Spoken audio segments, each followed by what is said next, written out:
In the space of about 48 hours, give and take, Air India named Tewolde Gebremariam, the man who turned Ethiopian Airlines into Africa's most profitable carrier, as its new CEO. IndiGo brought in Willie Walsh, fresh off running IATA, right as the airline turns 20. And while all that leadership news broke, IndiGo pulled its 787s, the leased 787s, out of long haul, just as Air India threw its own new wide bodies at Toronto.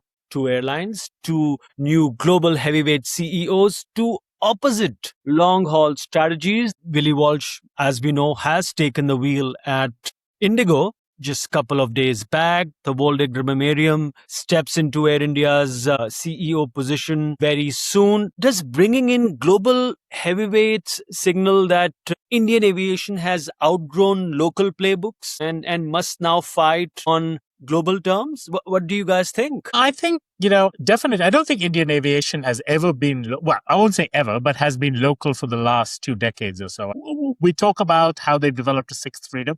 India doesn't necessarily have to develop it as a sixth freedom, but I think India is going to need to have to develop hubs rather than just the point-to-point model, which works fine for domestic traffic, but you're never going to be able to see things like Hyderabad to Stockholm or Coimbatore to Athens happening other than in extreme niches. You may see markets like London, you may see, European hubs being fed by that, partnerships and things. But for the most part, a market like India will be more like a market like the United States, where the market will be dominated primarily by major hub airports. And we're already seeing that happening in Delhi. We probably will see that happening in Mumbai. Which of the two airports will develop that way, we shall see.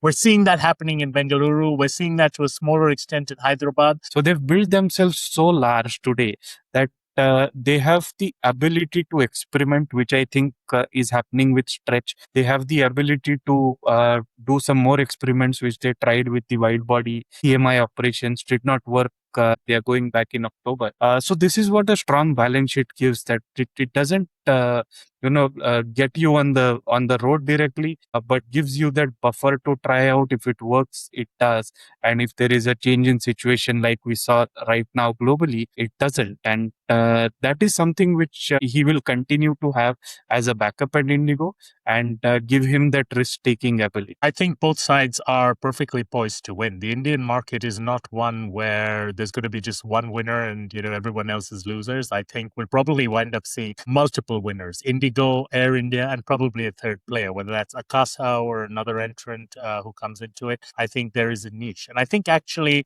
as IndiGo positions themselves into more of a hybrid carrier, I think that niche which IndiGo once had of being the low-cost carrier in India is somewhere where the growth at the lower end of the market is going to have to be picked up by somebody. And, Akasa definitely has the ambition to get there.